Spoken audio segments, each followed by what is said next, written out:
Namaskar आप सभी को. I'm very glad to be with you for a while at this moment.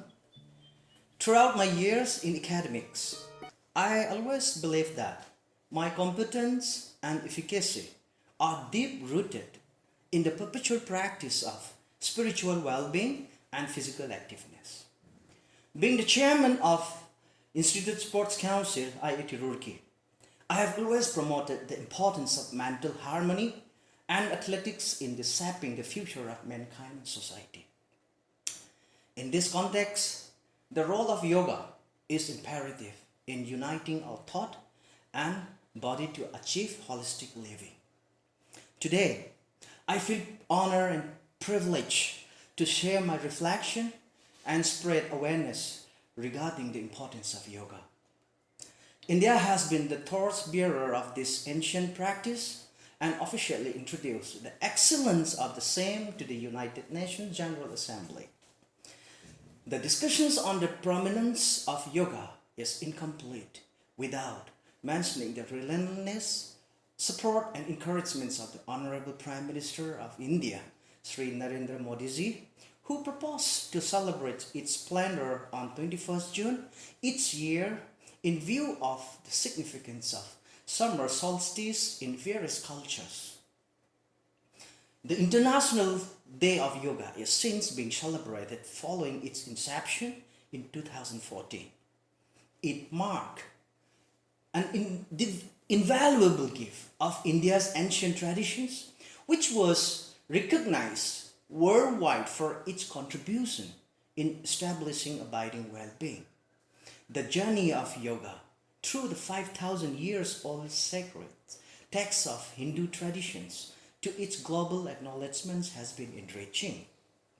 Tracing back to history, the first mentions of yoga was in Rig Veda, and the most renowned of yogic scriptures was Bhagavad Gita. The art of sacrificing one's ego through self-knowledge, action, and wisdom paved the road to self-healing and consciousness. The introductions of Hinduism to the world by Swami Vivekananda at the first World Parliaments of Religions in Chicago marked its initial global acceptance. The Western world originally accepted yoga as a means of mere physical exercise, but to the Indian culture, the meditative and spiritual wing of yoga was a way to achieve salvation, the deliverance from power and penalty of sin. Modern yoga aims to balance the anxiety and stress which have become a part of our everyday life by promoting a healthy existence through a natural cycle. It helps in reinforcing immunity and inner strength. Today, the world comprehends the mystical power of yoga and envisions its role in building a protected future for humanity. Yoga has served as the unifying force and inspire a healthier approach in dealing with our world. Our primary responsibility for protecting these precious souvenirs lies in practicing the same and creating awareness among every individual. Let us all come together and celebrate Yoga Day as freedom from negativity and a pessimistic approach to life, and give ourselves the power of well-being and optimism. Thank you. Have a fantastic yoga session.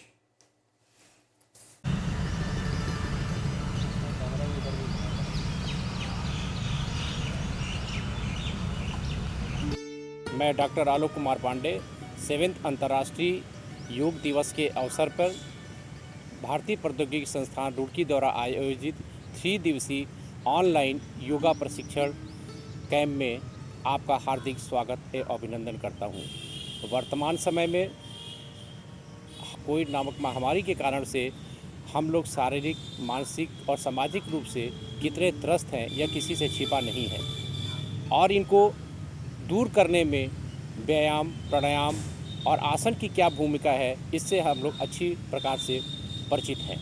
हम students को लेके और बाकी लोगों में जो भ्रांतियां हैं कि हमें व्यायाम करना चाहिए, कि हमें आसन करना चाहिए, कि हमें प्राणायाम करना चाहिए, और इनके क्या लाभ हैं। तो मोस्टली स्टूडेंट्स होते हैं कि वो कंसंट्रेट नहीं करते हैं कि आसनाज और प्राणायाम के क्या बेनिफिट्स हैं, उसको अच्छी तरह से नहीं समझ पाते हैं और ज़्यादा से ज़्यादा एक्सरसाइज पे ही ध्यान देते हैं। तो मैं यहाँ स्पष्ट कर देना चाहता हूँ कि हमारे शरीर के अंदर दो प्रकार की मांसपेशियाँ होती हैं। एक होता है वॉलेंट्री मसल होता है, एक इनवॉलेंट्री मसल होता है। वॉलेंट्री मसल्स वो होती हैं जो हमारी इच्छा के अधीन कार्य करती हैं, जैसे हमारे शोल्डर की मांसपेशियाँ डेल्टाइड हो गया, बाइसेप्स हो गया, ट्राइसेप्स हो गया, ट्रेपेजियस हो गया, चेस्ट की मांसपेशियाँ पेक्टोरलिस मेजर माइनर, और जो पेट की मांसपेशियाँ हो गई रेक्टस एब्डोमिन, ऑब्लिक मसल्स हो गई साइड की जो होती हैं, और जो पैरों की मांसपेशियाँ होती हैं वो सामने की तरफ जो दिखती है उसको क्वाड्रिसेप्स बोलते हैं, और जो बैक साइड में होती है उसको हैमस्ट्रिंग बोलते हैं, और जो ये मसल होती है उसको कॉफ मसल बोलते हैं। इन्हीं मसल्स की एक्सरसाइज के ऊपर एक खिलाड़ी का परफॉर्मेंस निर्भर करता है, और खिलाड़ी इसीलिए इन मांसपेशियों को जिम में जाता है, रनिंग करता है, एक्सरसाइज करता है, थ्रोइंग करता है, जंपिंग करता है, विभिन्न प्रकार के एरोबिक एनारोबिक एक्सरसाइजेस करके इसको इम्प्रूव करता है और अपने कंपटीशन में बेस्ट परफॉर्मेंस करने की कोशिश करता है और मेडल प्राप्त करने की कोशिश करता है। लेकिन मैं यहाँ बताना चाहूँगा कि केवल आप जो अपने परफॉर्मेंस को बहुत अधिक समय तक मेंटेन करने के लिए अपने परफॉर्मेंस लेवल को मेंटेन कैसे किया जा सकता है, वो आप जब तक इनवॉलेंट्री मसल क्या होती है, जो हमारे शरीर के अंदर जैसे हार्ट है, लंग्स है, किडनी है, ब्लड वेसल्स हैं, ये सारी जो इनवॉलेंट्री मसल है हमारे इच्छा के अधीन कार्य नहीं करती हैं। हार्ट को हम फंक्शन को रोक नहीं सकते, हम किडनी के फंक्शन को रोक नहीं सकते हैं। तो इन फंक्शन को अगर हम प्रॉपर वे में स्टिमुलेट नहीं करते हैं, और जैसे हमारे शरीर के अंदर एक और इनवॉलेंट्री मसल होती है, ग्लैंड्स होती है। ये ग्लैंड्स जो होते हैं उनके सिक्रेशन से ही हमारे शरीर का ग्रोथ और डेवलपमेंट प्रॉपर वे से होता है। अगर इनको स्टिमुलेट नहीं किया जाएगा तो कोई भी खिलाड़ी चाहे कितना भी बड़ा जिम में जाके एक्सरसाइज कर ले, कोई भी एरोबिक एनारोबिक प्रकार की एक्सरसाइज कर ले, कार्डियोवैस्कुलर एक्सरसाइज कर ले, स्ट्रेंथ ट्रेनिंग कर ले, लंबे समय तक अपने परफॉर्मेंस को सस्टेन नहीं कर पाएगा। इसलिए आज का जो टॉपिक है कि अगर हम व्यायाम के साथ हम आसन का कैसे उपयोग करना है और प्राणायाम का कैसे उपयोग करना है, किस समय उपयोग करना है, इन बातों को ध्यान में रखें। क्योंकि आपने बहुत अच्छा एक्सरसाइज कर लिया लेकिन मैच में जाते हैं, मैच में जाने में क्या होता है, बहुत अच्छे खिलाड़ी प्रैक्टिस में बहुत अच्छा खेलते हैं, लेकिन वहाँ पे जाते हैं तो क्या होता है, नर्वस हो जाते हैं। वो क्यों होते हैं? इसका मुख्य कारण ये होता है कि एक ये जैसे ब्रह्मांड में सूर्य और चंद्रमा होता है, उसी तरह से सूर्य और चंद्रमा हमारे शरीर के अंदर भी है, जिसको हम सूर्य नाड़ी और चंद्र नाड़ी के रूप में जानते हैं।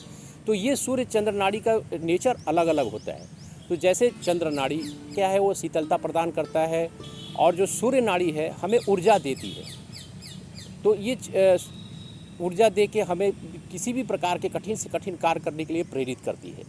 तो ये जो हमारा जो दो नोस्ट्रिल होते हैं, उस पर राइट नोस्ट्रिल को हम सूर्य नाड़ी कहते हैं, और जो लेफ़्ट होता है उसको चंद्र नाड़ी कहते हैं। तो इन्हीं के ऊपर जो हम प्राणायाम करते हैं, जो आसनास करते हैं, इसके अगर इसमें क्या होता है, आसन में क्या होता है कि आप एक स्थिति बनी होती है खिलाड़ी, उसमें बारंबारता नहीं आती है, उसमें मूवमेंट्स नहीं होते हैं। लेकिन जब व्यायाम करते हैं तो उसमें क्या होता है कि एक क्रिया की बारंबारता होती है। आप रनिंग कर रहे हैं, जंगिंग कर रहे हैं, और इसमें हम मेन एक डिफरेंस ये होता है कि हम अपने श्वासों पे ज़्यादा कंसंट्रेट करते हैं। तो इन दोनों के तीनों के सामंजस्य से इनवॉलेंट्री, वॉलेंट्री, और साथ में एक जो साइंस के क्षेत्र में अगर देखा जाए, मेडिकल साइंस के क्षेत्र में देखा जाए, तो इसी चंद्र नाड़ी को सिंपैथेटिक नर्व्स कहते हैं और सूर्य नाड़ी को पैरासिम्पैथेटिक नर्व्स कहते हैं। सिंपैथेटिक नर्व्स का काम ये है कि जो हमारे शरीर के जो फंक्शंस हैं उसको मेंटेन करता है, जैसे हार्ट बीट को बढ़ाना, ब्रीदिंग को बढ़ाना। तो और जब खिलाड़ी, और सूर्य का क्या है, इन सभी को कंट्रोल करना है। पैरासिम्पैथेटिक क्या करता है, कंट्रोल करता है। सूर्य नाड़ी क्या करता है, इनको कंट्रोल करता है। तो इन बातों का अगर हम विशेष रूप से ध्यान रखें, खेल के पहले अगर खिलाड़ी जाने के पहले उनसे अपने सूर्य नाड़ी को ज़्यादा एक्सरसाइज करें तो निश्चित रूप से वो एक्टिव रहेगा ग्राउंड के अंदर, और अधिक से अधिक अच्छा परफॉर्मेंस करने की कोशिश करेगा, और जो उसके ऊपर साइकोलॉजिकल प्रेशर होगा वो नहीं होगा। इसीलिए जब कोई खिलाड़ी क्या होता है, हम लोग जैसे कोई नर्वस होता है तो उसको क्या बोलते हैं, बहुत नर्वस हो रहे हो, डिप्रेशन में जा रहे हो, तो तुम थोड़ा सा ये सूर्य नमस्कार कर लो। और जब खेल समाप्त हो जाता है उनको रिलैक्स करने के लिए कुछ आसन ऐसे होते हैं जैसे चंद्र नाड़ी से संबंधित जो होते हैं उसको कराते हैं। तो आज इन्हीं विषयों के ऊपर मैं आज चर्चा करूंगा। तो सबसे पहले ये है कि कोई भी आसन, व्यायाम, प्राणायाम करने के पहले ये ज़रूरी है कि अपने शरीर को अच्छी तरह से वार्म अप करें। अपने वॉलंटरी मसल को एक्टिवेट करें। देन हम उसके बाद पहले सूक्ष्म एक्सरसाइज करेंगे, फिर उसके बाद हम अपना जो इसके कारण से जब हमारे वॉलंटरी मसल में ब्लड का सर्कुलेशन हो जाएगा, जॉइंट्स में हो जाएगा, टेंडन्स में हो जाएंगे, तो हम किसी भी एक्टिविटीज़ को खेलने के लिए मानसिक रूप से सक्षम हो जाएंगे। तो सबसे पहले मैं कुछ सूक्ष्म क्रियाएँ व्यायाम कराऊंगा आपको। तो विशेष रूप से ये ध्यान रखना है कि आप जब भी वार्म अप होते हैं टॉप टू बॉटम या बॉटम टू टॉप स्टार्ट करिए, क्योंकि ब्लड का सर्कुलेशन उसी सीक्वेंस में होना चाहिए, तो उसको आपका अच्छी तरह से आपको उसका लाभ मिलेगा।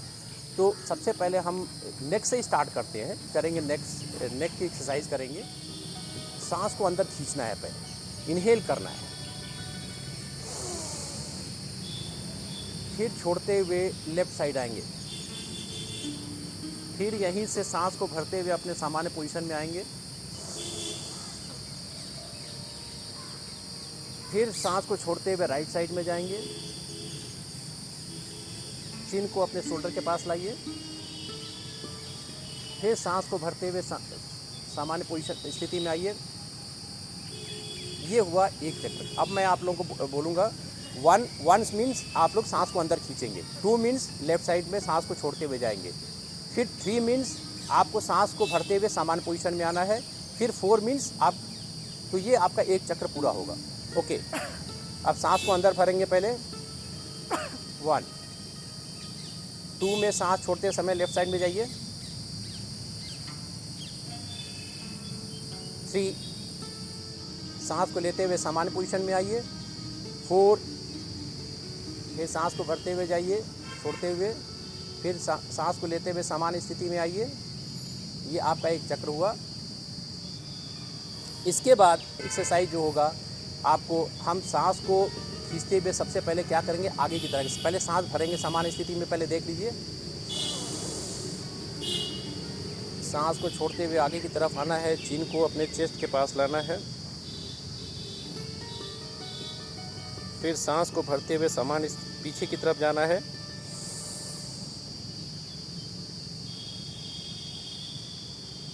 सांस को छोड़ते हुए फिर सामान्य स्थिति में आना है। अब साइड बेंडिंग के लिए भी सेम वही प्रोसीजर है। सबसे पहले हम सांस को अंदर खींचेंगे, फिर छोड़ते हुए फिर सांस भरते हुए सामान्य पोजीशन में आएंगे,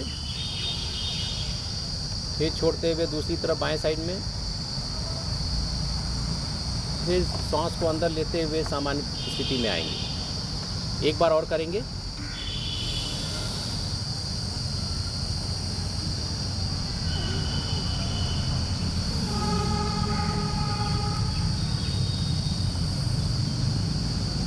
इससे आपका जो सर्वाइकल रीजन है वो उसके काफ़ी स्टिमुलेट होता है और हमारे मस्तिष्क में खून का बहाव अच्छी तरीके से होता है।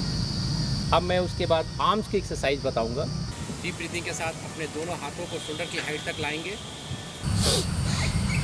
फिर एक बार और इनहेल करते हुए ऊपर ले जाना है और स्काई की तरफ देखने की कोशिश करना है थोड़ा। फिर यहाँ से सांस को छोड़ते हुए नीचे धीरे धीरे सांसों के साथ नीचे आएंगे। अब एक बार और करेंगे, थोड़ा फास्ट करेंगे, ऐसे होल्ड करेंगे 10 सेकेंड, फिर धीरे धीरे इसको आपको अपने सामान्य स्थिति में नीचे की तरफ लेकर आएंगे।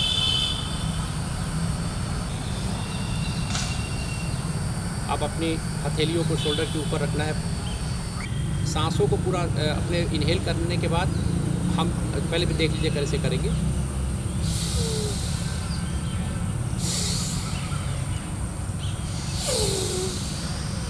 मीन्स आप नॉर्मल पोजीशन में पहले रहेंगे तो सांसों को अपने इनहेल करेंगे और जब दोनों एल्बो को पास मिलाएंगे तो एक्सहेल करेंगे।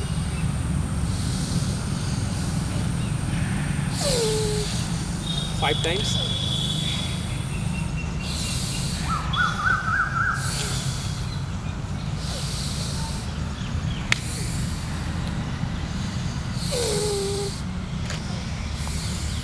रिलैक्स। इसी क्रम में आप क्लॉकवाइज शोल्डर रोटेशन करेंगे। वॉच मी, ये देखिए,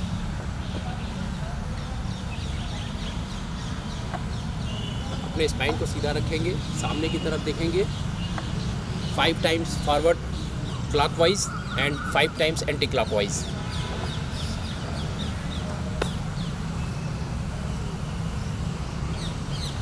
एल्बो को बेंड करते हुए फिंगर टिप्स को शोल्डर के ऊपर रखेंगे। हैंड को रखने के बाद अब हम इसको भी क्लॉकवाइज 5 टाइम्स पहले ब्रीदिंग करते हैं। यहाँ से इनहेल करिए, रिलीज करते हुए ऊपर आएंगे,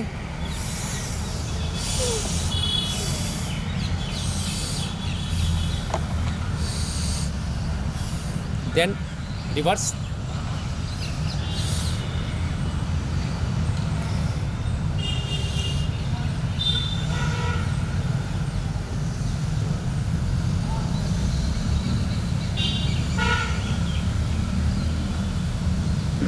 अब हम उसके बाद त्रिकोणासन करेंगे। पैरों को फैला लेंगे, थोड़ा सा 3 to 4 फीट के डिस्टेंस रखेंगे। स्लोली स्ट्रेच करते हुए सांस को पहले अंदर भरेंगे, सांस को अंदर लेने के बाद उसको छोड़ते हुए नीचे की तरफ आएंगे। और जब इसमें सबसे बड़ा ध्यान रखना चाहिए, जिस तरफ आप जा रहे हैं ये पोजीशन आपकी ये होगी। अगर आप राइट साइड में पहले जाना है तो राइट साइड में आपका टो की पोजीशन ये आ जाएगा, चेंज हो जाएगा। देन करते हैं इससे, क्योंकि आपका जो पैरों के सोल, पैरों का जो उंगलियां हैं उस पर प्रेशर आता है और अच्छी तरह से होता है, एंकल अच्छी तरह से स्ट्रेच होता है, तो इसका विशेष ध्यान रखना चाहिए। तो सबसे पहले हम करते हैं,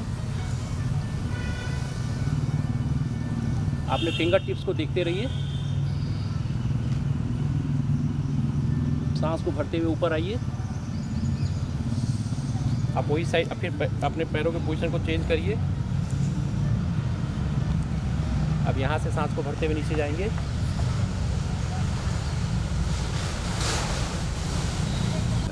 थाइज मसल्स के लिए, हिप जॉइंट्स के लिए और अपने पेक्टोरलिस मेजर और माइनर मसल के लिए एक साथ स्ट्रेचिंग करेंगे। तो सबसे पहले पैरों को थोड़ा और खोल लीजिए, थोड़ा फैला, spread your leg properly as you feel comfort. Slowly हम जब यहाँ पे पहले आप इनहेल करेंगे, एक्सहेल करते हुए टो को टच करिए, elbow should be parallel to the ground, दोनों एल्बो को ग्राउंड की तरफ लाइए, टच करने की कोशिश करिए, फिर पीछे की तरफ ले जाइए। आपके हिप जॉइंट्स अच्छी तरह से स्ट्रेच होंगे। फिर स्पाइनल को अच्छी तरह स्ट्रेच करने के लिए पीछे की तरफ जाइए।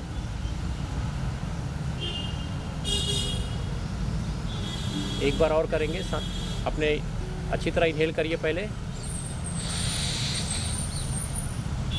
एक्सहेल करते हुए नीचे की तरफ आइए, टो को टच करिए, एल्बो को ग्राउंड की तरफ लेके आइए, फिर पीछे की तरफ जाइए, हाथों को लेके, फिर सांसों को भरते हुए पीछे की तरफ जाइए, नॉर्मल पोजीशन में। हमारा क्वाड्रिसेप्स हैमस्ट्रिंग बचा हुआ है, तो सबसे पहले हम उसको करने के लिए हाथ पतासन जो आपको होता है ऊपर से करते हुए 2 तरीके से इसको करते हैं। तो सबसे पहले आप सांस को अच्छी तरह से भर लीजिए। हैमस्ट्रिंग के लिए नीचे की तरफ आएंगे, हैमस्ट्रिंग मसल अच्छी तरह स्ट्रेच होता है इससे। टो को होल्ड करिए, अपने दोनों हेड्स को दोनों हाथों के बीच में लाइए, 10 सेकेंड तक होल्ड करना है। इनहेल करते हुए ऊपर की तरफ आइए,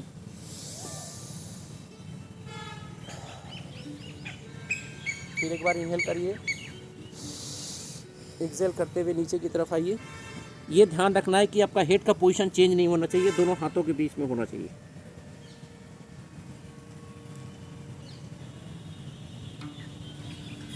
टेन सेकेंड होल्ड करने के बाद धीरे धीरे सांस लेते हुए ऊपर आइए, रिलैक्स। आप इसके दूसरे तरीके से भी कर सकते हैं, जिसमें आप सांस को पहले मुझे देख लीजिए, सांस को भरते हुए ऊपर की तरफ आएंगे, दोनों हथेलियाँ सामने की तरफ होंगी, अपने सिन को होल्ड करेंगे, होल्ड करने के बाद नोज को नी पे टच करेंगे। पहले मैं करके दिखा रहा हूँ, आप लोग देख लीजिए।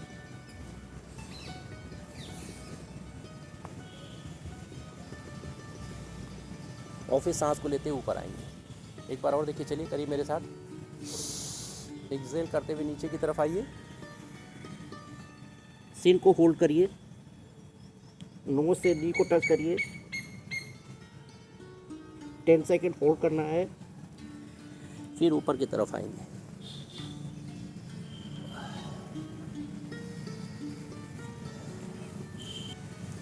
अब हम करेंगे मेनली क्वाड्रिसेप्स मसल के लिए। बैलेंस को करना, इसमें थोड़ा बैलेंस करने की कोशिश करिए। पहले कंसंट्रेट करिए ब्रीदिंग के ऊपर। स्लोली स्लोली स्लोली स्लोली इस पोजीशन में आ जाइए और स्ट्रेच करिए इसको। आप देखिए,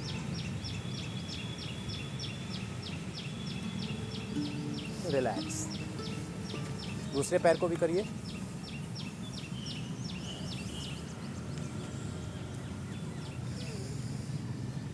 इससे आपके क्वाड्रिसेप्स मसल की स्ट्रेचिंग प्रॉपर हो जाती है। अब हम नीचे की तरफ आते हैं, हमारा काफ मसल।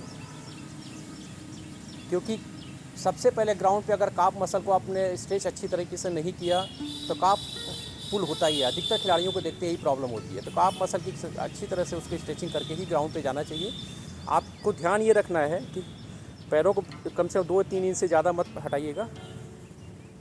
इसमें आप ऊपर की तरफ आइए, इनहेल करते हुए होल्ड करिए, फिर नीचे की तरफ आइए, फिर आप ऊपर आइए, इनहेल करते हुए नीचे की तरफ आइए। एक बार और करेंगे।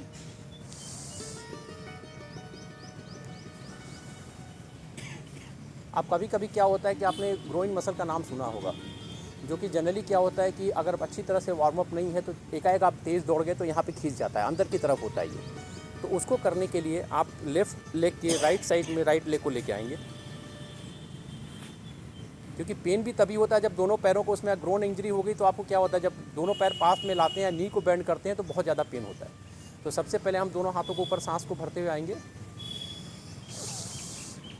स्लोली आपको आना है, हाथ हेड की पोजीशन दोनों हाथों के बीच में, राइट लेग के साइड में हैंड को रखेंगे, 10 सेकेंड होल्ड करना है, ऊपर की तरफ आना है, चेंज योर। आप अपने लेफ्ट लेग को राइट साइड बगल में लाएंगे, स्लोली स्ट्रेच करते हुए नीचे की तरफ आना है।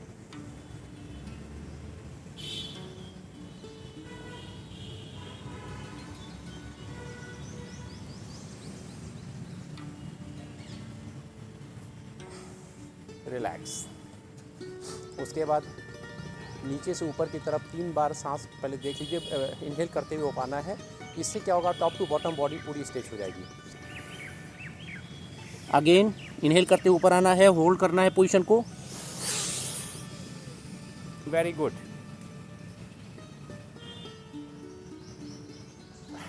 रिलैक्स। पहले अभी आप लोगों ने वार्म अप एक्सरसाइजेज कर लिए हैं। इसके बाद आप थोड़ा सा ब्रीदिंग पे कंसंट्रेट करिए, क्योंकि इसके बाद हम लोग आसनाज स्टार्ट करेंगे। तो पहले लंबी सांस लीजिए और छोड़िए 5 टाइम्स।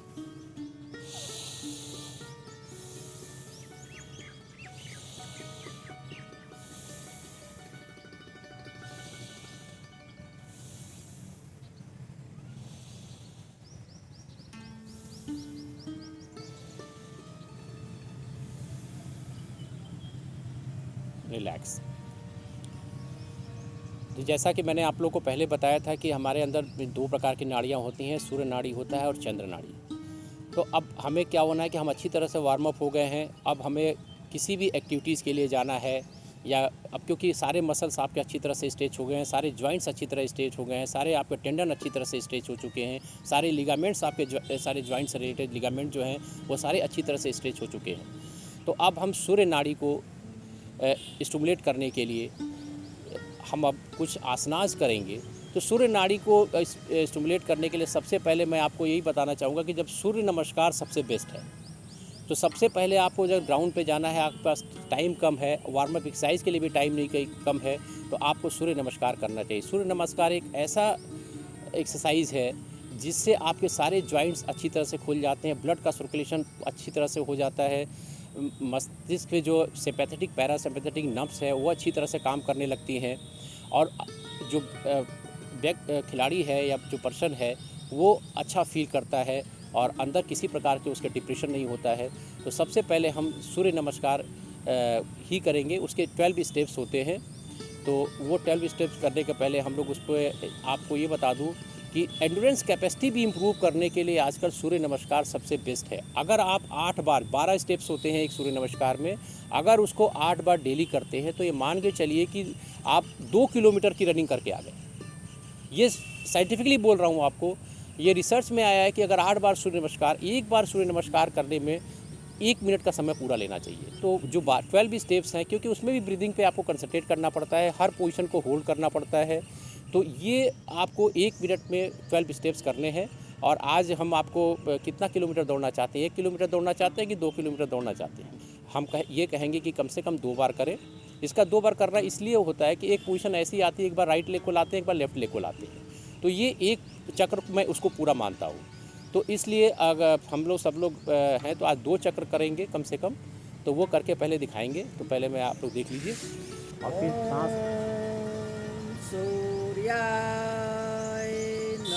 बैक साइड में जाना है, पूरा स्ट्रेच करना है, फिर नीचे की तरफ स्लोली आना है सांस को छोड़ते हुए। यहाँ पे आप चिन को होल्ड भी कर सकते हैं, नोज को पास लाइए। राइट लेग को सबसे पहले पीछे की तरफ ले जाएंगे और ये ध्यान रखना है कि आपका जो टो है ग्राउंड पे लैंड होना चाहिए, हील पूरी तरह से ऊपर की तरफ होना चाहिए, हेड ऊपर की तरफ लेके आइए, आप लुक एट स्काई। फिर यहाँ पे आप दूसरे पैर को, लेफ़्ट लेग को पीछे की तरफ ले जाएंगे, पूरा आर्क बनाएंगे। और जब आर्क बनने के बाद ये ध्यान रखना है कि आपका हील जो है वो ग्राउंड को टच होना चाहिए, वो तभी ये पोजीशन सही मानी जाती है। फिर स्लोली अपने बॉडी वेट को दोनों हाथों पे लेके आएँ, पुशअप वाली पोजीशन में आ जाइए। ये देखिए पुशअप वाली पोजीशन में रुकिए, फिर स्लोली नीचे की तरफ आइए, पूरा लेटना नहीं है। ये पुशअप की पोजीशन में आ गए आप, यहाँ चेस्ट को टच किया, फिर इनहेल करते हुए ऊपर की तरफ आएंगे,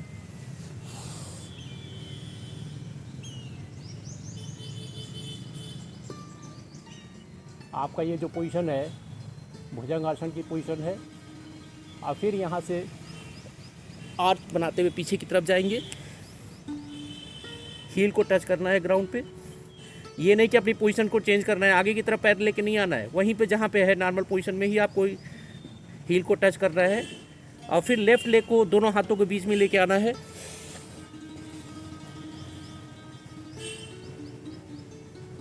देन राइट लेग को लाना है पास में,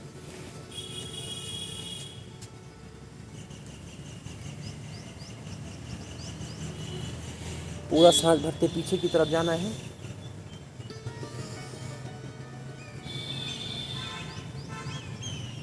ओम सूर्याय ओम मित्राय नमः। एक बार और करेंगे हम लोग।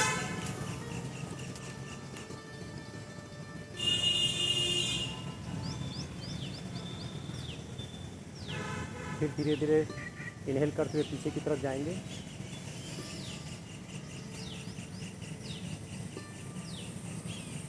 सांस को छोड़ते हुए नीचे की तरफ आना है।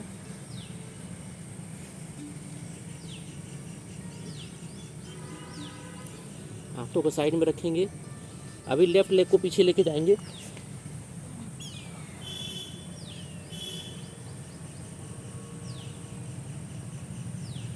देन राइट,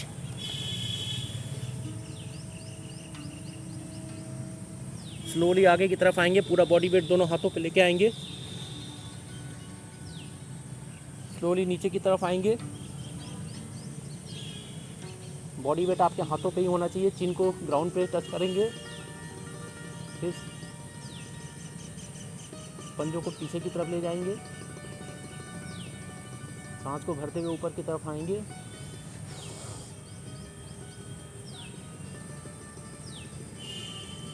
फिर दोनों आर्क बनाएंगे,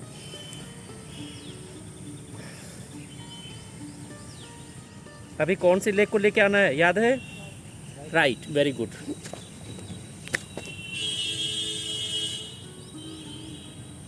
देन लेफ्ट,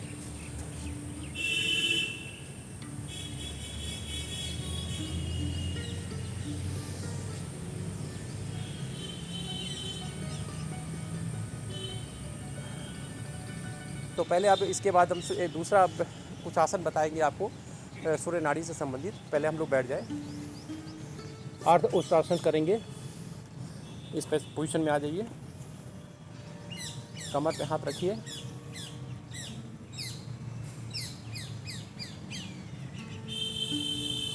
सांस को पूरा अंदर की तरफ इनहेल करना है। इनहेल करने के बाद एक्सहेल करते हुए पीछे की तरफ जाना है। आपने हेड को पीछे जाना है लेके।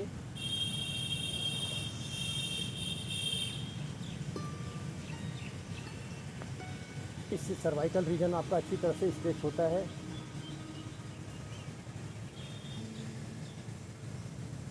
सेकंड होल्ड करके एक्सहेल करते हुए सामने की तरफ आना है। फिर एक बार करेंगे, एक्सहेल करके नीचे पीछे की तरफ जाना है।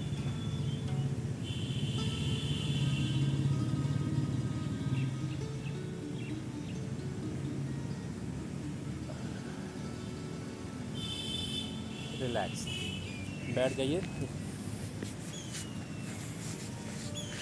अब इसके बाद हम लोग करेंगे भुजंगासन। भुजंगासन के लिए सबसे पहले पेट के बल पे लेट जाइए। इसको प्रोनेशन पोजीशन बोलते हैं। प्रोनेशन पोजीशन में आ जाइए। अपने दोनों हाथों को, पंजों को अपने शोल्डर के पास रखिए। ना आगे रखना है ना पीछे रखना है, जहाँ पे शोल्डर है वहाँ पे रखना है। इसको इनहेल करते हुए ऊपर आएंगे और कम से कम 20 to 30 सेकेंड होल्ड करना है। स्लोली इनहेल करते आएंगे, बहुत तेज़ी से नहीं आना है।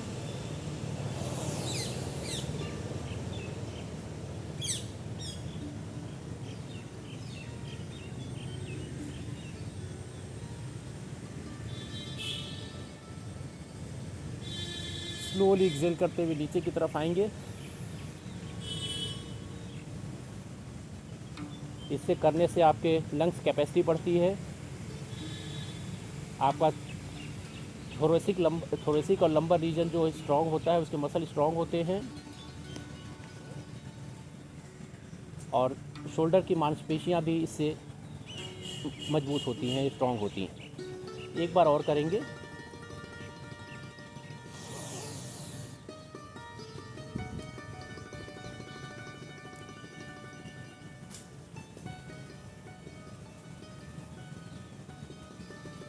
स्लोली एक्सहेल करते हुए नीचे की तरफ आइए।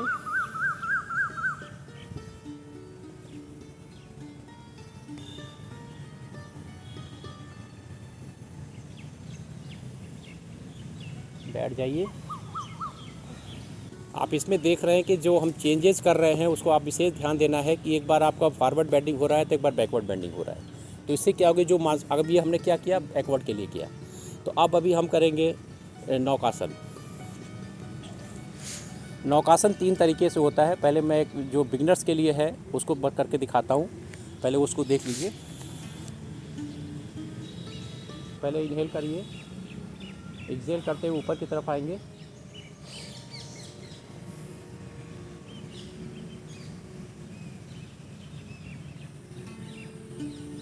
पीछे की तरफ जाइए। अब जो थोड़ा एडवांस लेवल के लोग हैं, जिन्होंने अभ्यास अच्छी तरीके से कर रखा है, अब वो टो को टच करेंगे। एक साथ उठना है, ये कि पहले आपका लोअर पोर्शन नहीं, एक साथ उठना है। पहले देख लीजिए, लंबी सांस लेते हुए इनहेल करते हुए पहले लेट जाइए। एक्सहेल करते हुए ऊपर आइए। नी को बेंड नहीं कर रहा है। फिर धीरे धीरे धीरे धीरे नीचे की तरफ आइए।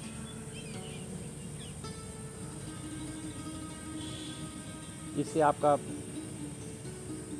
एलिमेंट्री कैनाल डाइजेशन सिस्टम अच्छा होता है, खासकर क्वाड्रिसेप्स की अच्छी स्ट्रेचिंग होती है और साथ में आपका कॉक्सियल रीजन भी अच्छी तरह से स्ट्रेच होता है। आप बैठ जाइए। अब एक तीसरा है, इसका सबसे आसान तरीका है जिसको अभ्यास करने के लिए।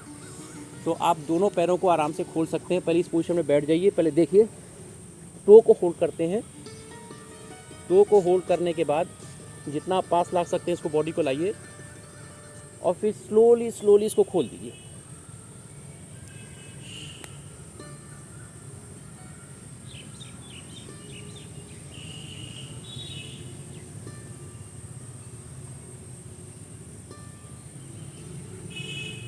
बहुत धीरे धीरे बेंड करिए और फिर वापस आ जाइए। अब सलवासन करेंगे, पोजीशन में आ जाइए, प्रोनेशन पोजीशन में लेट जाइए। चिन को ग्राउंड पे टच करेंगे, दोनों हाथों को थाई के पास लाएंगे और इनहेल करते हुए दोनों पैरों को एटलीस्ट 30 डिग्री तक वापस उठाएंगे, इसको लिफ्ट करेंगे।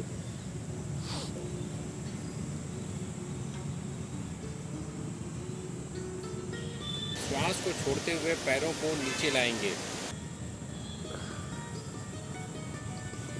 नीचे की तरफ आ जाइए।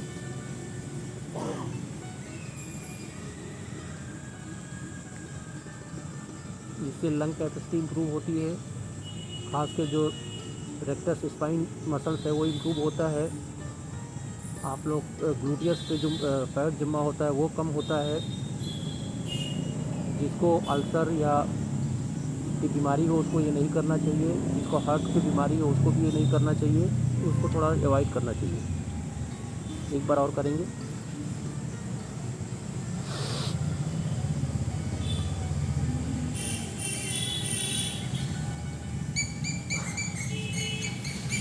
रिलैक्स,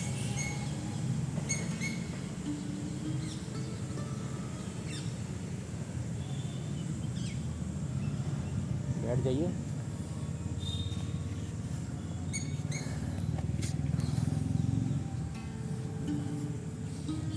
इसके बाद हम लोग करेंगे सर्वांग आसन।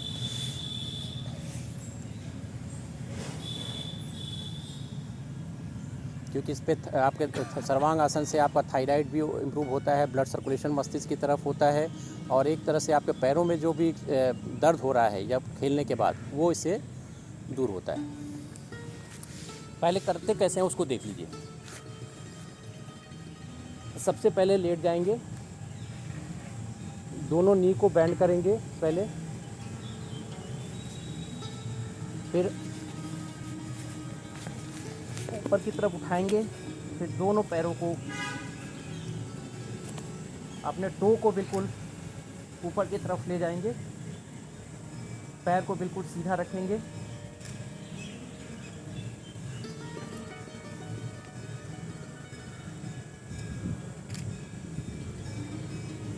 फिर वापस आते समय लेग को फोल्ड करेंगे, पहले दोनों हाथों को नीचे रखेंगे, फिर हिप को नीचे रखना है, फिर धीरे से पैरों को खोल देना है। अब आपको सूर्य नाड़ी का अंतिम जो मैं एक्सरसाइज बताने जा रहा हूँ, उससे आपके पेट की चर्बी तेज़ी से घटती है अगर उसको आपने प्रॉपर वे में किया तो। मैं तो ऐसे 15 मिनट तक होल्ड कर लेता हूँ, लेकिन मैं आज यहाँ पे 1 मिनट करूँगा होल्ड। तो पहले आप लोग देखिए कि कैसे करते हैं।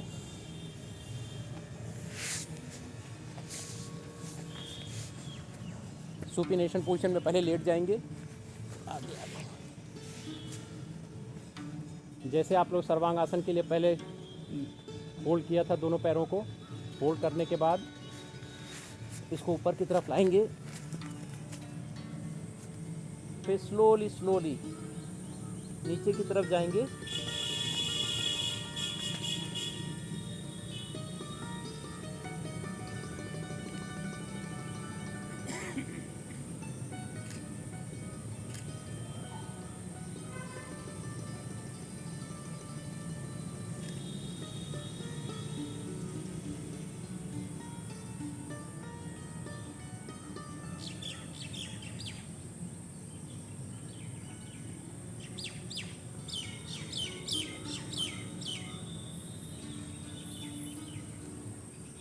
इसको फोल्ड करते हुए ऊपर की तरफ आएंगे,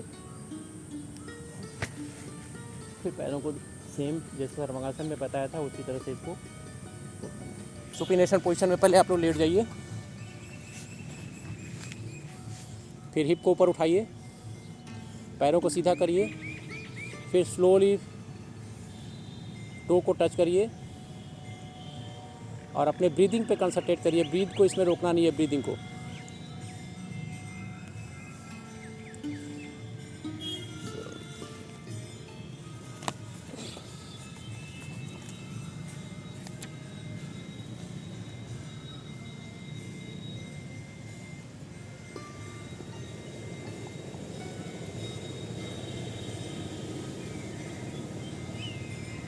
जब पेट में किसी प्रकार की कब्जियत हो उससे छुटकारा मिलता है। यह आसन डायबिटीज़ के पेशेंट के लिए सबसे बढ़िया होता है। यह आसन टेंशन से भी आपको दूर करता है।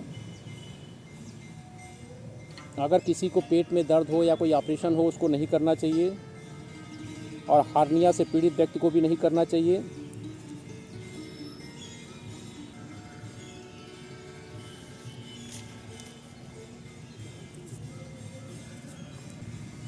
अब हम लोग चंद्र नाड़ी को स्टिमुलेट करने संबंधित कुछ आसनास करेंगे, जिसको हिंदी में जानु आसन कहते हैं। जानु आसन को इंग्लिश में हेड टू नी पोज बोलते हैं। तो उस आसन को करेंगे। सबसे पहले उस आसन को करने के लिए आप दोनों पैरों को दंडासन पोजीशन में रख लीजिए। पहले राइट लेग को फोल्ड करते हुए इस पोजीशन में रखेंगे। सिन को होल्ड करके नोज़ को नी को टच करना है और 10 सेकंड से 20 सेकंड के बीच में होल्ड करना है। पहले देखिए।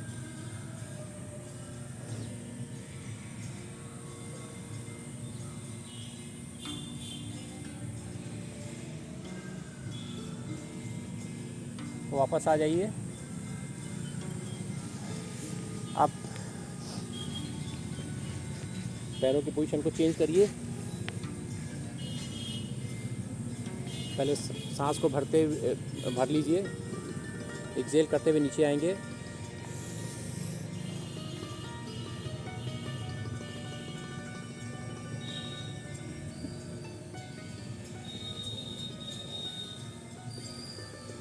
इस आसन से डिप्रेशन कम होता है। आपके शोल्डर, हिप जॉइंट अच्छी तरह से खुल जाते हैं, जो कि आपके खेल के दौरान स्टिफनेस आ गई है उसको खोलने का काम करता है। साथ में आपके hamstring muscle, quadriceps muscle and grown muscle को अच्छी तरह से स्ट्रेच करता है। तो आप नेक्स्ट एक्टिविटी पे जाने के पहले आपको हैमस्ट्रिंग से संबंधित, क्वाड्रिसेप्स से संबंधित और ग्रोइंग मसल से संबंधित कोई भी इंजरी होने की संभावना कम होती है। इसका विशेष ध्यान रखना। साथ में ये जो चंद्र नाड़ी को स्टिमुलेट करने के लिए हमने आपको एक्सरसाइज बताया है, ये खासकर किडनी को भी स्टिमुलेट करता है, क्योंकि आप आगे की तरफ झुकते हैं और इसके द्वारा किडनी अच्छी तरह से फंक्शन करती है और शरीर के अंदर जो भी टॉक्सिन होता है उसको रिमूव कर देती है। अब हम दूसरा जो करेंगे खगागासन। ये बहुत ही अच्छा आसन है। इसमें पूरी बॉडी रिलैक्स हो जाती है और इसमें हृदय के रोगियों को विशेष रूप से ये करना चाहिए जो होते हैं, क्योंकि ये पूरा हार्ट को भी रिलैक्स करता है। ये सांस को भर लीजिए, हाथ को ऊपर उठाते हुए एक्सेल करते हुए नीचे की तरफ आइए, आगे की तरफ लेट जाइए। इसको खगागासन भी करते हैं।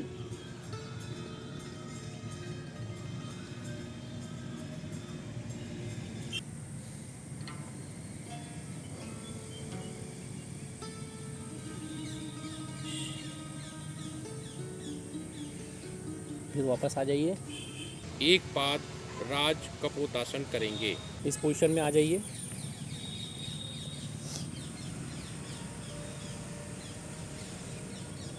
राइट लेग को पहले आगे लाएंगे, इस पोजीशन में रखेंगे।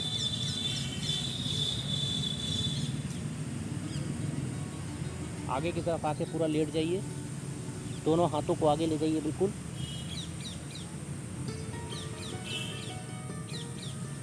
टेन ब्रेथ करिए।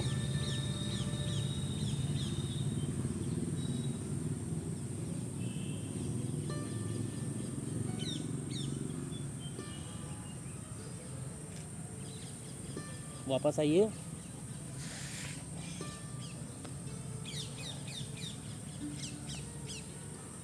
अब दूसरे पैर को लाना है।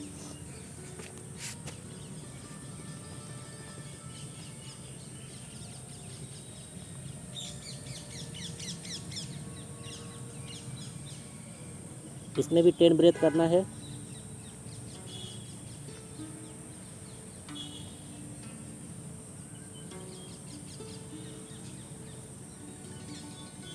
रिलैक्स।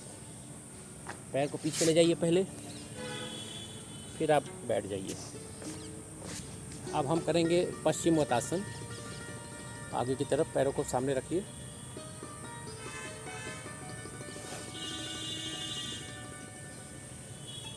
सांस को भर लीजिए, अंदर की तरफ लीजिए, इनहेल करिए। स्लोली एक्सेल करते हुए नीचे की तरफ आइए और अपने नोज़ को नी को टच करिए। ये हैमस्ट्रिंग मसल को अच्छी तरह से स्ट्रेच करता है, साथ में आपके डाइजेस्टिव सिस्टम को इम्प्रूव करता है।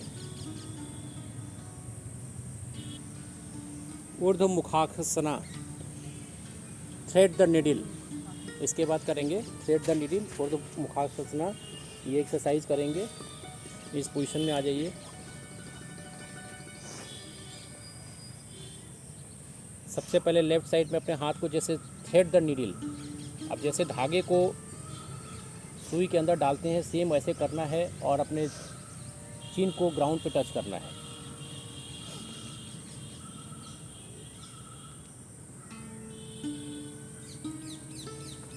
फाइव ब्रेथ लेने हैं।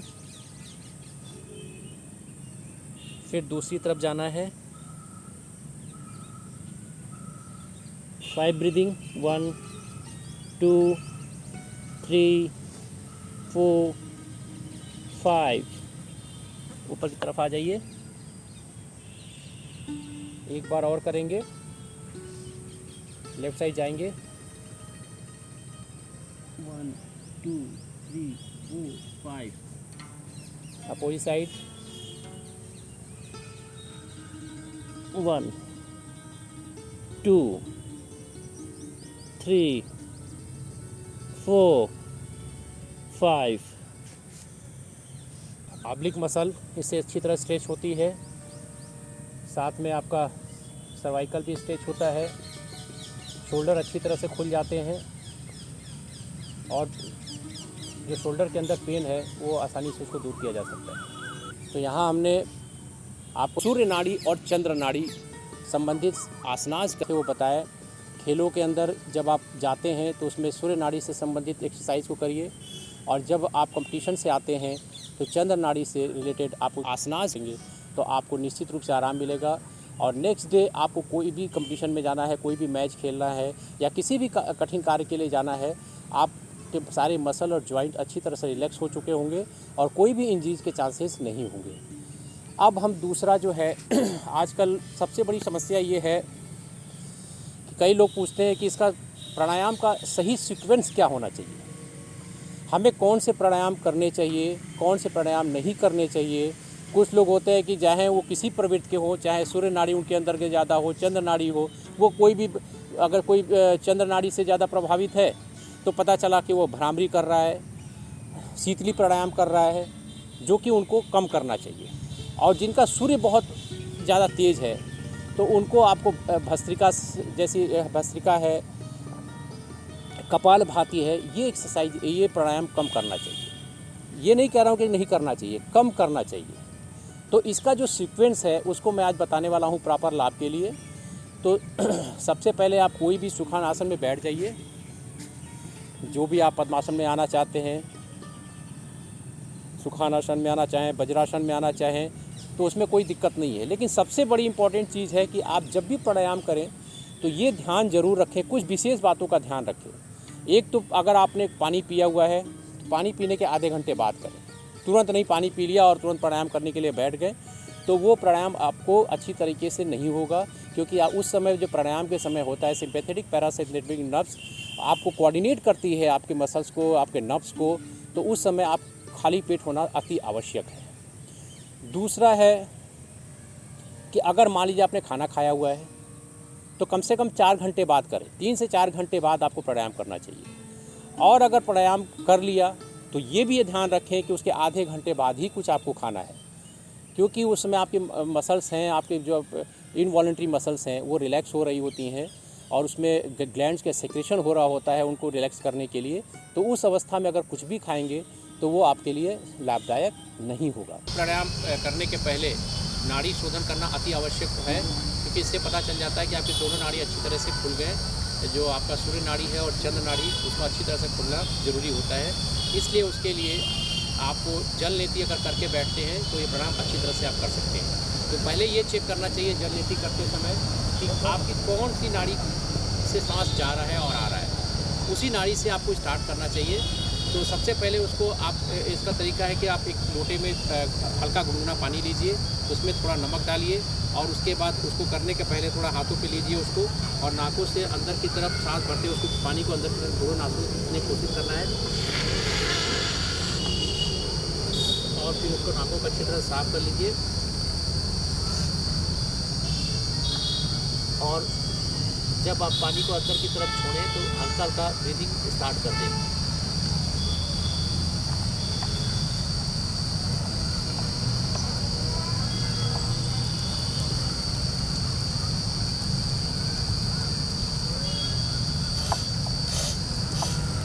अभी अपने चंद्र नाड़ी की तरफ साइड से किया, अब सूर्य नाड़ी की साइड से करेंगे।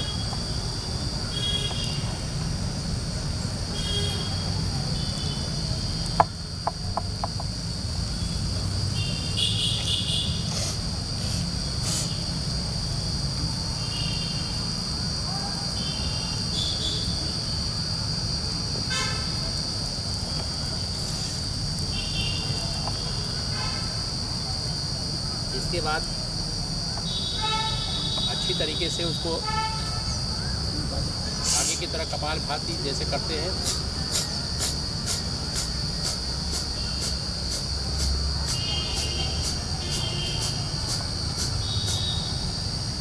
अब ये जो ड्रॉपलेट्स हैं वो पूरे बाहर आ गए हैं और आपके दोनों नोस्ट्रिल अच्छी तरह से खुल चुके हैं।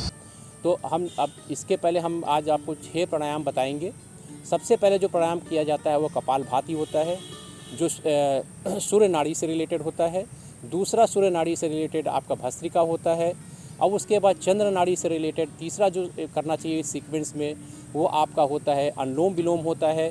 फिर आपका चौथा प्राणायाम जो होगा वो भ्रामरी होगा। फिर पांचवा प्राणायाम आपका शीतली और शीतकारी होगा, और छठवां प्राणायाम आपका उज्जयी प्राणायाम। तो ये सीक्वेंस होता है। अब ये जानना होता है कि कौन किस प्रवृत्ति का है, क्योंकि जो नाड़ी होती है जो आपका वो चलती है सूर्य नाड़ी और चंद्र नाड़ी, हर 1 घंटे में चेंज होती रहती है। अगर ये घंटे चेंज नहीं होती है तो ये भी समझ लीजिए आपके लिए ठीक नहीं है। तो मैं सबसे पहले आपको ये बताऊंगा कि जब भी कोई आपका पोजीशन क्या होना चाहिए, स्पाइन सीधा होना चाहिए। तो क्या करिए कि आप यहाँ पे एक छोटा सा पिलो लीजिए और इसको लगा लीजिए आप हल्का सा अंदर, एनस से थोड़ा पहले, और हेड को भी सीधा रखना है। चीन मुद्रा में आपको ये बैठ जाइए। तो सबसे पहले जो बिगनर्स यहाँ पे उपस्थित हैं, जो इस प्रोग्राम को देख रहे हैं, कि जब भी वो कपालभाति करें तो एक ऐसा भाती है जो केवल आपको सांस छोड़ने पे ज़्यादा कंसंट्रेट करता है, सांस को अंदर लेने पे नहीं। लेकिन बिगनर्स को प्रैक्टिस कराते समय ये ध्यान रखना चाहिए कि पहले आप देख लीजिए, थोड़ा सा सांस अंदर लेके उनको सिखाइए, नहीं तो एकाएक करेंगे तो उनको प्रॉब्लम्स बहुत सारी आने शुरू हो जाती है। जैसे मान लीजिए पहले अगर करना है कपालभाति, जैसे देखिए थोड़ा उनको स्लो सिखाइए, क्योंकि उसमें डायफ्राम जो होता है, जब आप सांस लेते हो तो नीचे की तरफ जाता है, तो पहले उनको उस चीज़ को, डायफ्राम को कैसे ऊपर और नीचे, सांस छोड़ते समय ऊपर जब प्रेशर अंदर ज़्यादा हो जाता है तो डायफ्राम ऊपर की तरफ आता है और हम एक्सपायरेशन करते हैं। तो पहले जो बिगनर्स हैं तो पहले उनको ये विशेष ध्यान रखना चाहिए कि इस प्राणायाम को करते समय पहले स्लोली सांस को अंदर खींचे फिर छोड़ें। जैसे देखिए, जब इस पर कंट्रोल आ जाए तो इसमें क्या होता है, केवल सांस अंदर लिया नहीं जाता, नेचुरली अंदर आता है, लेकिन सांस को निकालने पे ज़्यादा कंसंट्रेट किया जाता है। तो अब हमारे साथ कम से कम 50 स्ट्रोक्स आप लगाएंगे।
सांस को पूरी तरह बाहर निकालते समय पेट को थोड़ा अंदर की तरफ करें,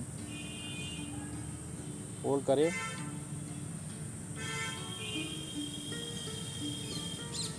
इस प्राणायाम को कम से कम 50-50 का 3 स्ट्रोक आप ज़रूर लगाएं प्रारंभिक अवस्था में।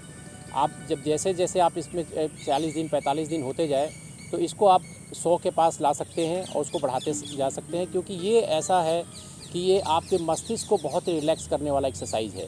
क्योंकि इसका नाम ही क्या है, कपालभाति। कपाल मतलब क्या होता है, सर।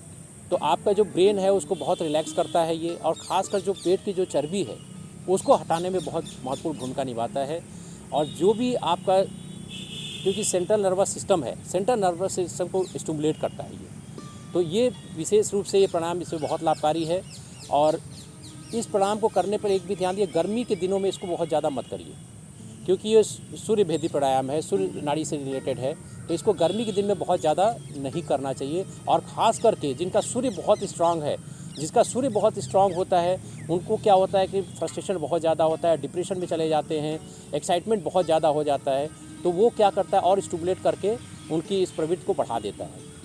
तो उन लोगों को, अगर कोई खिलाड़ी आपके है, अगर उसको आप बता रहे हो कि कैसे करना है, तो खिलाड़ी कंपटीशन के पहले उसको ये मत करवाइए कि अगर उसका हाइपर टेंशन है, उसको एंग्जाइटी अराउजल उसका बहुत ज़्यादा है, तो उसको मैं एडवाइस नहीं करूँगा कि आप उसको कराइए।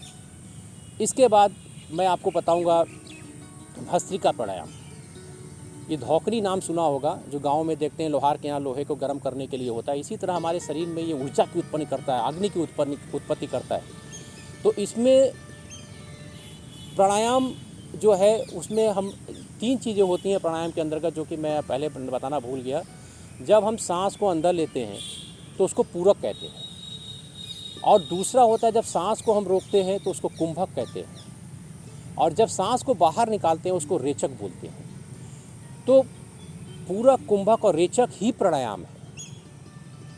तो इस विशेष ध्यान रखिए। तो ये प्राणायाम में जो खासकर आपको ये कपालभाति होता है, भस्त्रिका होता है, इसमें कुंभक का रोल ज़्यादा नहीं होता है, और लगाना भी नहीं चाहिए, और इसमें 1 और 1 का रेशियो रखना चाहिए। आप जितना सांस ले रहे हो उतना ही छोड़ना चाहिए, ये विशेष ध्यान रखिए।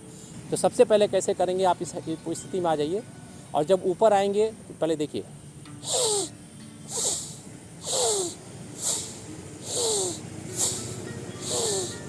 टेन टाइम्स करेंगे।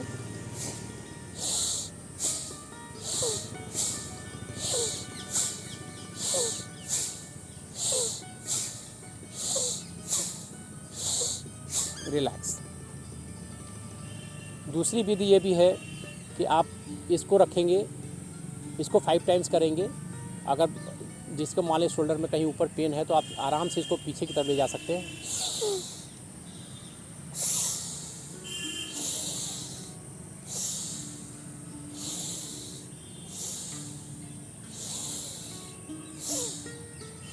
और अगर आपको लगता है कि इससे भी आपके शोल्डर में बहुत ज़्यादा पेन है, ये भी नहीं कर सकते, तो आप सामान्य अवस्था में जो बैठे हुए हैं तो इसको लेके देखिए, सांस को भरते हुए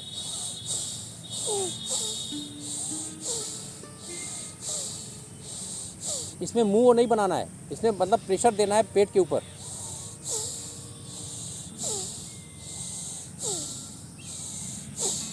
रिलैक्स। जब कभी भी कोई भी आप प्राणायाम करिए, 1 चक्र पूरा होने के बाद उसके बाद आप कम से कम अपने नॉर्मल ब्रीदिंग पे 3 to 4 टाइम्स करिए।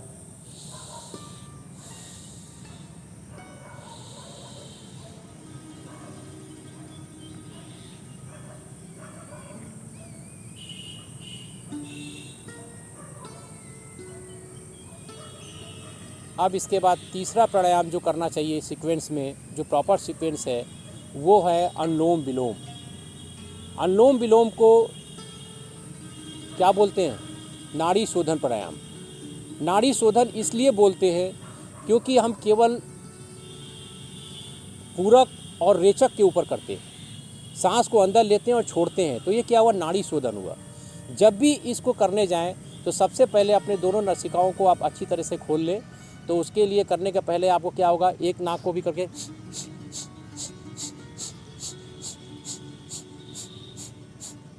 फिर दूसरे को,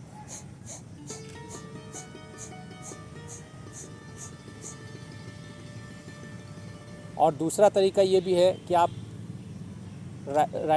थंब को राइट नोस्ट्रिल के पास रखें, लेफ़्ट नोस्ट्रिल से पहले सांस को अंदर लें, फिर लेफ़्ट नोस्ट्रिल को प्रेस करें और राइट नोस्ट्रिल से बाहर निकाल दें। फिर राइट नोस्ट्रिल से सांस से अंदर लें, लेफ़्ट से निकाल दें। ये एक चक्र हुआ।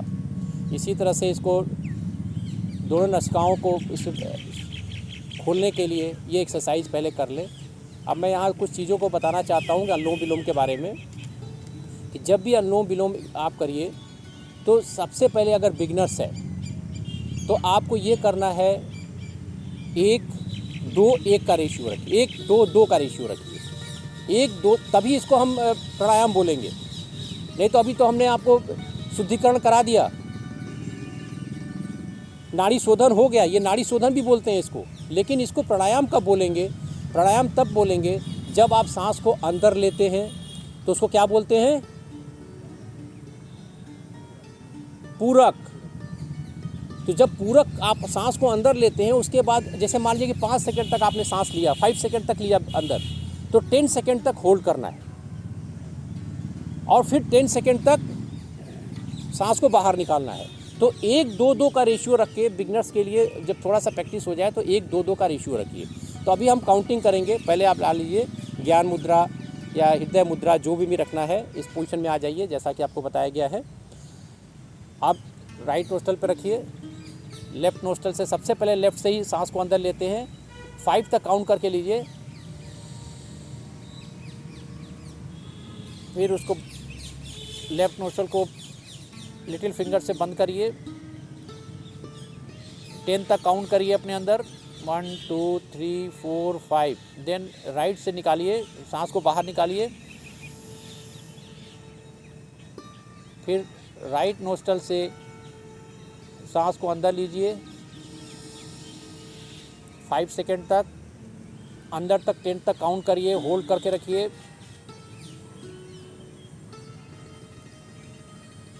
फिर धीरे धीरे 10 तक काउंट करते हुए लेफ़्ट नोस्ट्रिल से बाहर निकालिए। अब 5 टाइम्स करेंगे इसको प्रॉपर वे में।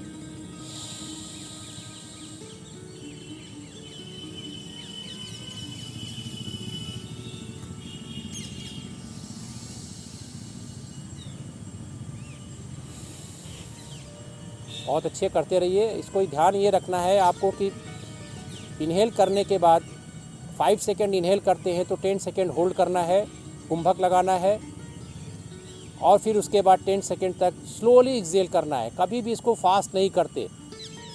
ये अनुलोम विलोम आपके नर्वस सिस्टम को स्टिमुलेट करता है, आपके मस्तिष्क को शांति प्रदान करता है, डिप्रेशन से आपको दूर निकालता है। डायबिटिक के जो पेशेंट हैं इसको करें, बहुत ही लाभदायक होता है। और एक अनुलोम विलोम ऐसा है कि जो खाने के बाद भी रात को किया जा सकता है, क्योंकि इससे अच्छी नींद आती है। अगर आप खाने के बाद भी इसको, अगर आपको नींद नहीं आ रहा है, कोई फ्रस्ट्रेशन में है, तो आप इसको कर सकते हैं। इसके बाद हम करेंगे भ्रामरी प्राणायाम। भ्रामरी में 2 तरीके से कर सकते हैं।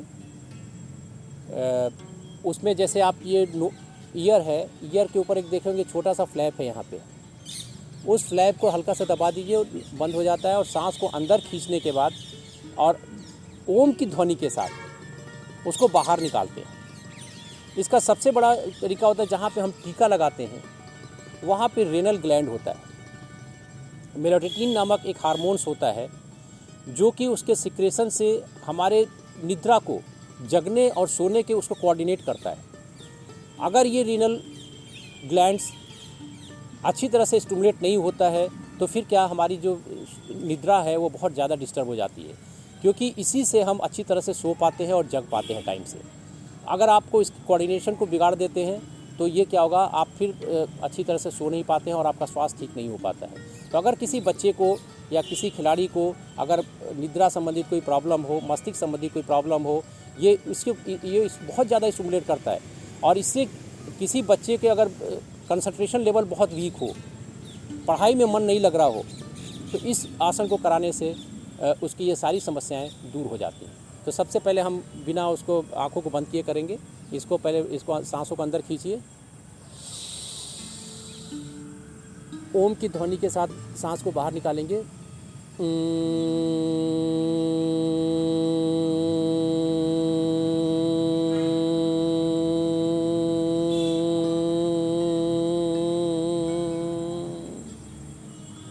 एक बार और करेंगे, इनहेल करें,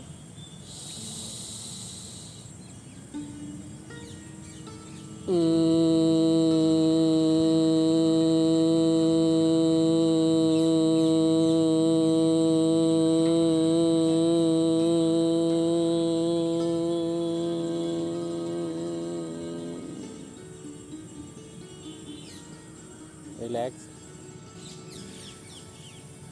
अब हम इसको करेंगे जो प्रॉपर वे है, आँखों को भी बंद करेंगे। तो थंब से पहले कानों को बंद करें, सांस को अंदर की तरफ खींचिए,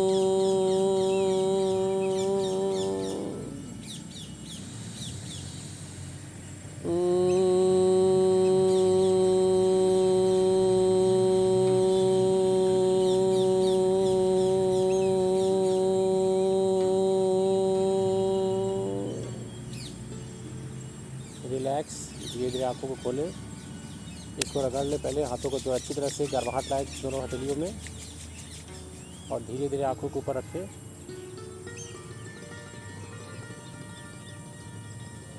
तभी आप लोगों ने कितने प्राणायाम किए बताइए? 4 किए अभी आप लोगों ने। कपालभाति किया आप लोगों ने, भस्त्रिका प्राणायाम किया, उसके बाद अनुलोम विलोम किया, उसके बाद भ्रामरी किया। अब हम करेंगे शीतली और शीतकारी प्राणायाम। इसमें क्या होगा कि आप फोल्ड करें अपने टंग को और सांस को अंदर खींचना है, इसी से लेते हुए इनहेल करना है।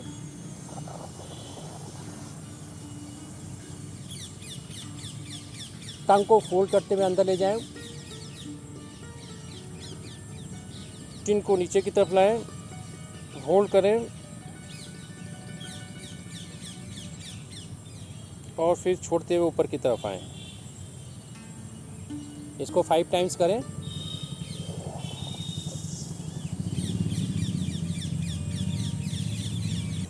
रिलैक्स।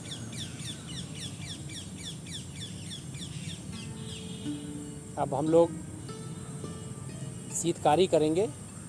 दोनों तीर को आपस में मिलाएंगे और जो बीच में गैप है उससे सांस, उसको हवा को अंदर की तरफ ले जाएंगे और फिर सेम जैसे अभी आपने दोनों नाकों से निकाला है एयर को, इसी तरह से निकालेंगे।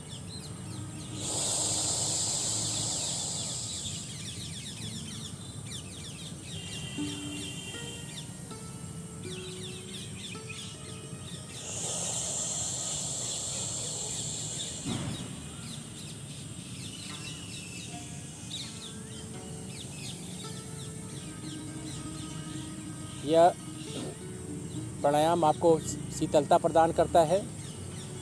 गर्मी के दिनों में इसको ज़्यादा करना चाहिए, इससे शरीर में शीतलता मिलती है, ठंडक पहुंचती है। जाड़ों के दिन में करना चाहिए लेकिन थोड़ा कम करना चाहिए। और अपने नेचर को भी देख लेना चाहिए, आप सूर्य नाड़ी से ज़्यादा है प्रभावित है कि चंद्र नाड़ी से है।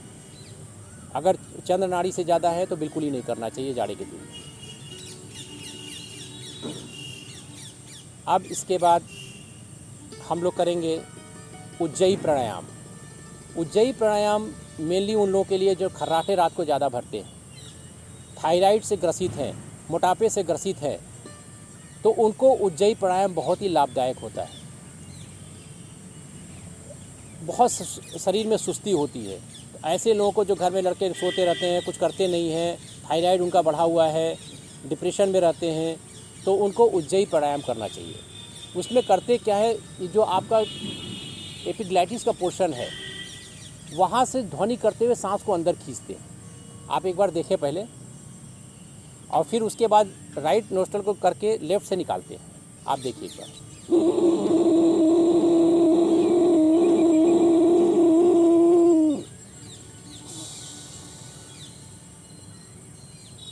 मैं 3 बार करके दिखा देता हूँ आपको।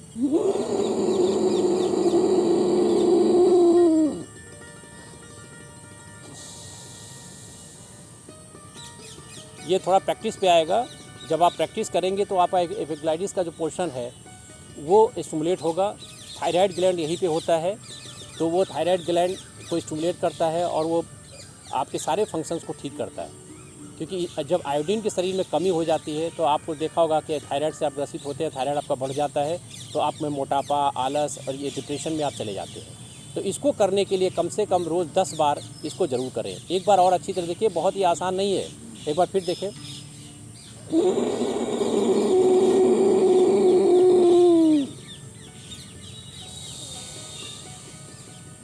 करें आप लोग।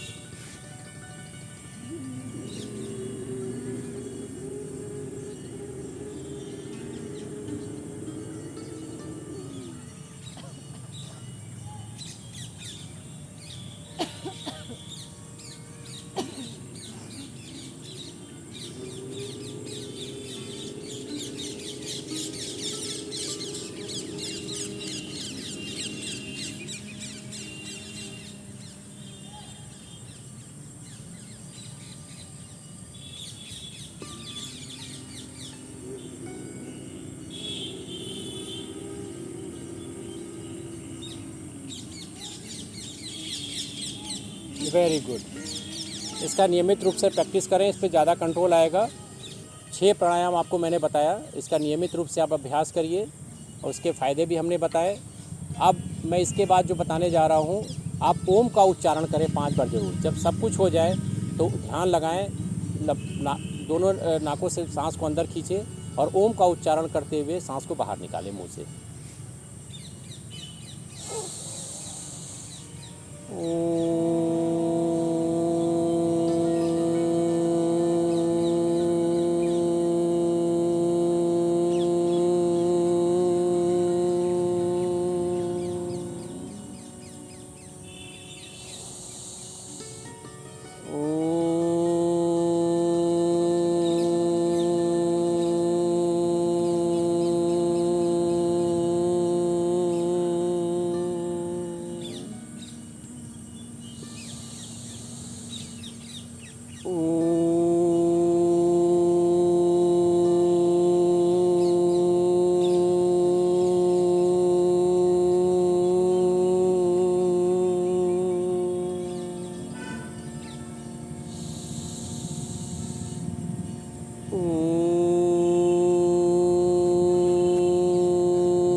नॉर्मल ब्रीदिंग करें 2 टाइम्स।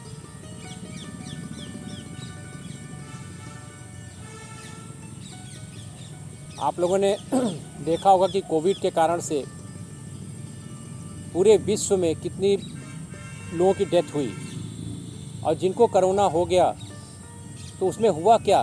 कोरोना का ये नेचर होता है कि उसके लंग्स को अफेक्टेड करता है, और उसमें लंग्स में पहुंचने के बाद वो क्या करता है, उसमें स्वेलिंग आ जाती है, और स्वेलिंग आने के बाद फाइब्रोसिस की पोजीशन आ जाती है। फाइब्रोसिस की पोजीशन आने से क्या होता है, जब लंग्स में स्वेलिंग के बाद जब वो ठीक होने लगता है तो उसका लंग्स क्या होता है, इतना अफेक्टेड हो जाता है कि वो बाद में सिंक करना शुरू हो जाता है, जिसको फाइब्रोसिस की पोजीशन बोलते हैं। तो जब इस तरह के पेशेंट को अभी तक डॉक्टर ने कहा कि कोई मेडिसिन नहीं बनी हुई है, तो उसका एकमात्र मेडिसिन ये है कि उसको लंबे से सांस भर के, जैसे अभी क्या हो रहा है कि स्पायरोमीटर होता है, बॉल स्पायरोमीटर दिया जा रहा है खरीद के, तो बॉल स्पायरोमीटर से क्या होता है कि उसमें आप फूंक मारते हैं, बॉल ज़्यादा देर तक रुका रहता है, तो आपकी लंग कैपेसिटी बढ़ाने के लिए वो दिए जाते हैं।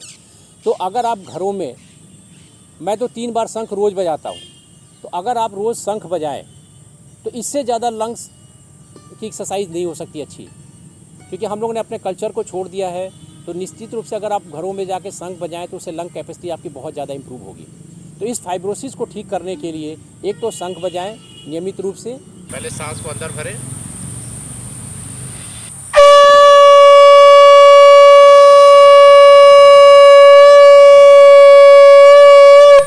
स्पायरोमीटर से भी जब हम करते हैं लंग कैपेसिटी को चेक करते हैं तो क्या करते हैं, बहुत ज़्यादा से इंस्पायरेशन करते हैं और फिर उसके बाद फोर्सफुली उसको बाहर निकालते हैं। तो आप शंख बजाएंगे तो इससे बहुत बड़ा लाभ होगा।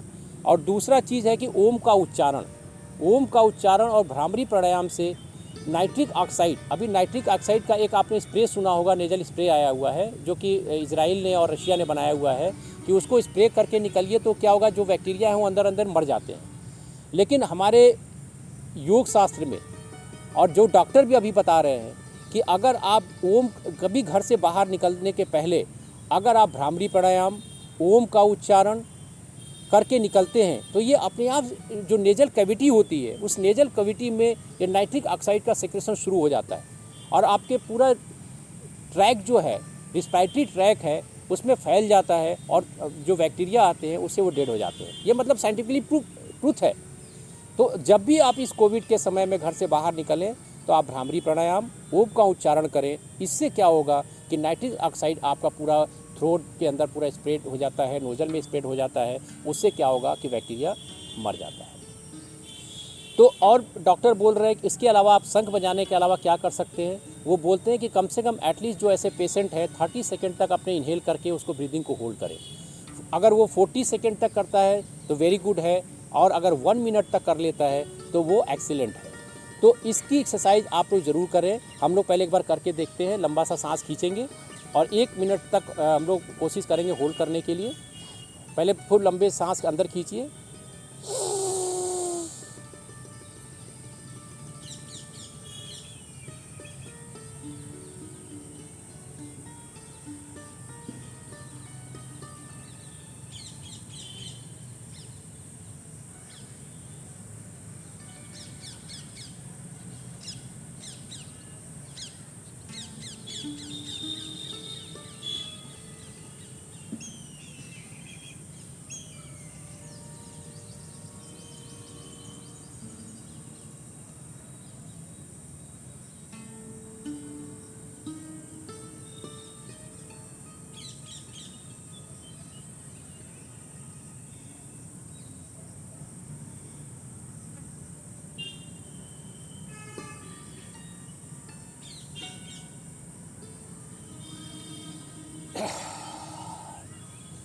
रिलैक्स।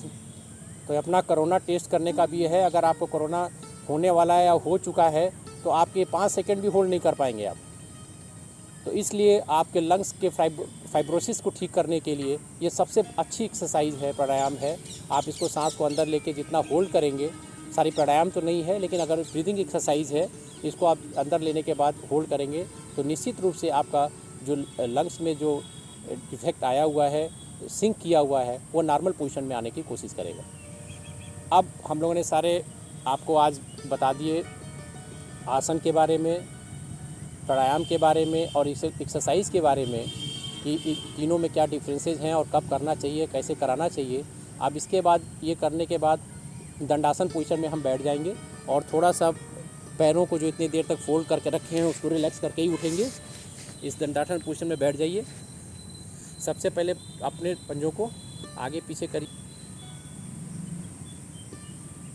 अपर बॉडी को सीधा रखिए, घुमाइए clockwise 5 times, 5 time anti clockwise. इससे आपके दोनों पैरों में जो फोल्ड करके इतने देर से बैठे हुए ब्लड सर्कुलेशन प्रॉपरली होने लगेगा और जो आप स्टिफनेस महसूस कर रहे होंगे उसमें रिलैक्स होगा। अब उसके बाद नी में जो थोड़ी सी स्टिफनेस है, अपने दोनों हाथों का ये फोल्ड करते हुए पिछला हिस्सा नीचे की तरफ रखें, एक दूसरे के ऊपर रखें और नी को नीचे की तरफ प्रेस करें और टो को अपनी तरफ लाएं और 20 सेकंड तक होल्ड करें।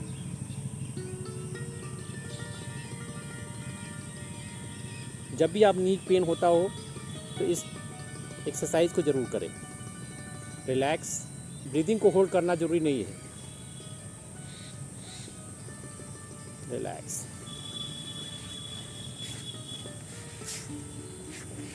अब सारे नर्व्स के लिए एक बार ताली बजा के उठना चाहिए, क्योंकि सारे नर्व्स हमारे इसी पंजों में के अंदर हैं, तो इसलिए कम से कम 10 बार ताली बजाइए।